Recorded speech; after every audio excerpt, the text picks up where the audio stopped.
ఈ వీడియోలో నేను మీకు 2 ఇంగ్లీష్ ఇడియమ్స్ నేర్పిస్తాను అండ్ ప్రతి ఇడియమ్‌కి 2-3 ఎగ్జాంపుల్స్ కూడా చెప్తాను. So watch till the end. Hey guys! Welcome to day 6 of the learn 60 idioms in 30 days series. ఇప్పుడు నేను నేర్పించే 2 ఇడియమ్స్‌ని కూడా మీరు మీ డైలీ కాన్వర్జేషన్స్‌లో ఈజీగా యూజ్ చేసుకోవచ్చు. ఒకవేళ మీకు ఇడియమ్ అంటే ఏంటో తెలియకపోతే ఒకసారి డిస్క్రిప్షన్ ఆర్ కామెంట్ బాక్స్‌లో చూడండి. మీకు ఈజీగా అర్థమవుతుంది. If you are new to this channel, then subscribe now to get notified of my videos every day. ఇంకా లేట్ చేయకుండా వీడియో స్టార్ట్ చేసేద్దాం. ఫస్ట్ ఇడియం వచ్చేసి bad hair day. Bad hair day it means a day when everything seems to go wrong. అంటే ఏది కూడా అనుకున్నట్లు జరగని రోజు. దీన్ని ఎప్పుడు యూజ్ చేయాలంటే ఎప్పుడైనా అన్ని పనులు తప్పుగా జరుగుతున్నప్పుడు లేదా ఫ్రస్ట్రేటింగ్గా అనిపిస్తున్నప్పుడు it's a bad hair day అనేసి చెప్పాలి. దీన్ని ఇంకో సిచ్యువేషన్లో కూడా యూజ్ చేయొచ్చు. అదేంటంటే మీరు అట్రాక్టివ్గా అంటే బాగా కనిపించని రోజు కూడా బ్యాడ్ హెయిర్ డే అనేసి చెప్పొచ్చు. ఇప్పుడు ఒకసారి ఎగ్జాంపుల్స్ చూద్దాం. I woke up late, spilled coffee on my shirt and forgot my wallet. Definitely a bad hair day. నేను లేట్గా నిద్రలేశాను, షర్ట్పై కాఫీ పడిపోయింది, వాలెట్ మర్చిపోయాను. ఖచ్చితంగా ఇది చెడు రోజు. Nothing is going right today. It's just a bad hair day. ఈరోజు ఏదీ సరిగ్గా జరగట్లేదు. ఇది పూర్తిగా చెడు రోజు. అసలేది అనుకున్నట్లు జరగట్లేదు. He got stuck in traffic, lost his phone and missed the meeting. It was a bad hair day for him.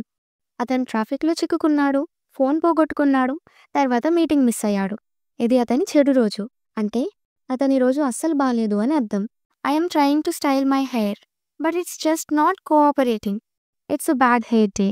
నేను జుట్టు సర్దుకోవడానికి ట్రై చేస్తున్నాను, కానీ అది అస్సలు సహకరించడం లేదు. ఈరోజు అస్సలు బాలేదు. నెక్స్ట్ ఇడియం నేర్చుకునే ముందు ఒక చిన్న టెస్ట్ తీసుకుందాం. ఈరోజు నేను బస్ మిస్ అయ్యాను, ఎందుకంటే బస్ పాస్ ఇంట్లోనే మర్చిపోయాను. ఇది చెడు రోజు.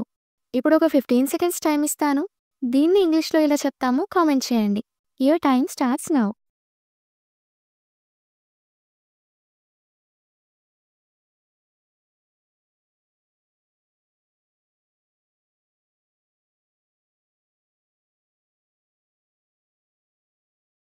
రాసారా? Very good. నేను మీ ఆన్సర్ తర్వాత చెక్ చేస్తాను. ఇప్పుడు నెక్స్ట్ ఇడియం నేర్చుకుందాం. సెకండ్ ఇడియం వచ్చేసి bite the bullet. Bite the bullet it means to endure a painful or unpleasant situation that is necessary or unavoidable. అంటే కష్టమైన పరిస్థితిని తప్పక ఇష్టం లేకుండా సహించడం. ఎవరైనా ఏదైనా కఠినమైన పరిస్థితిని ఎదుర్కోవాల్సి వచ్చినప్పుడు, ఏదైనా పనిని చేయాలనిపించకపోయినా కూడా ఇక తప్పదు చేయాల్సిందే అన్నప్పుడు బైట్ ద బుల్లెట్ అనేసి చెప్పాలి. సింపుల్గా బైట్ ద బుల్లెట్ అంటే ఎండ్యూర్ ఎ పెయిన్ఫుల్ సిచ్యువేషన్ బ్రేవ్లీ. సో దీన్ని మోటివేషన్ కోసం కూడా యూజ్ చేయొచ్చు. ఇప్పుడు ఒకసారి ఎగ్జాంపుల్స్ చూద్దాం.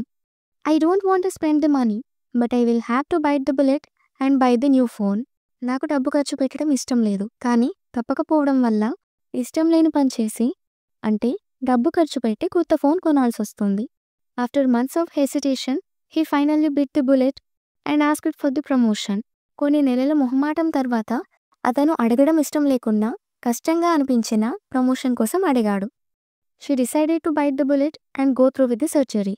ఆమె ఇష్టం లేకున్నా కష్టమైన సర్జరీ చేయించుకోవాలని నిర్ణయించుకుంది, ఎందుకంటే ఆ పని చేయక తప్పదు.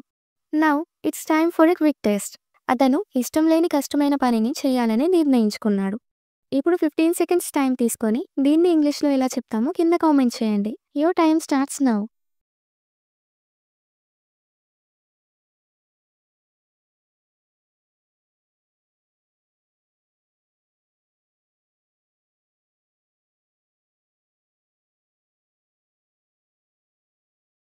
ఆన్సర్ రాసారా?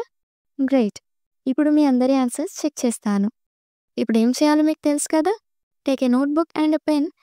ఫస్ట్ ఈ ఈడియమ్స్ని యూజ్ చేసి 10 సెంటెన్సెస్ ఫామ్ చేయండి. తర్వాత వాటిని ఫోటో తీసి నాకు ఇన్స్టాగ్రామ్లో డిఎం చేయండి, లేదంటే టైప్ చేసి కింద కామెంట్ చేయండి. నేను ప్రతి ఒక్కరి ఎగ్జాంపుల్స్ చెక్ చేస్తాను అండ్ ఏమైనా మిస్టేక్స్ ఉన్నా కూడా మీకు చెప్తాను. మిస్టేక్స్ అవుతాయని అస్సలు భయపడొద్దు. You will eventually learn from them. See you tomorrow for day 7 of the Learn 60 Idioms in 30 Days series. Keep learning, keep speaking. Take care.